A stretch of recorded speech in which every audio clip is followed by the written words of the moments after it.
តោះបងប្អូនបាទចំពោះ page ដែលចេញបែបនេះណាទី page បងប្អូនយើងមួយណាបាទយកទៅ content monetization ចំពោះ page ដែលចេញបែបនេះ weekly criteria នេះបាទបងប្អូនឲ្យតែពេញគ្រប់លក្ខខណ្ឌ 10000 follower ត្រូវឲ្យ post at least 3 days in the last 90 day នេះគាត់នៅនេះមួយនេះ 150k unique view over the last 28 days ចឹងឲ្យតែគ្រប់150,000នាក់ណាគឺ Facebook គាត់នឹងធ្លាក់ធូលហើយបាទចឹងអានេះគឺជាប្រភេទ page ទី1 page ទី2យើងលេង challenge ក៏ 300k បាទនេះខ្ញុំលេង challenge ហើយណាបាទនេះប្រភេទ page ទី2នេះ 300k view Facebook នឹងសិក្សាឲ្យធ្លាក់មកបាទឥឡូវខ្ញុំបាន 734k អញ្ចឹងណាបាទនេះគឺជាប្រភេទ page ទី2ហើយ page ទី3ធ្លាក់យកមកជាង follower ទេបងប្អូនបាទឥឡូវ 3900 follower តែធ្លាក់ធូលបាទអញ្ចឹង page ដែលអាចបើកលុយបានហ្នឹង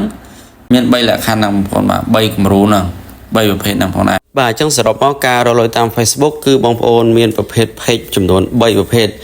សរុបមកវិញប្រភេទ page ទី1យើងគ្រប់គោលការណ៍ 10k follower 150k view បាទអញ្ចឹងណារយៈពេល90ថ្ងៃអញ្ចឹងទៅទី2បាទយើងលេង challenge អញ្ចឹងមុនចុងខែ8នេះនឹងចេញលទ្ធផលធ្លាក់ធូលហើយអញ្ចឹងណា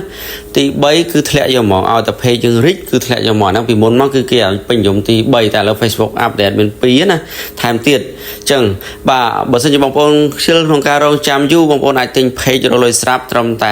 $59ទទួលបាន page យកទៅរកលុយស្រាប់ហើយយើង set up កុងធនាគារមកស្អាតតែម្ដងបងប្អូនបាទហើយបើសិនបងប្អូនចង់ចុះឈ្មោះរៀនទៀត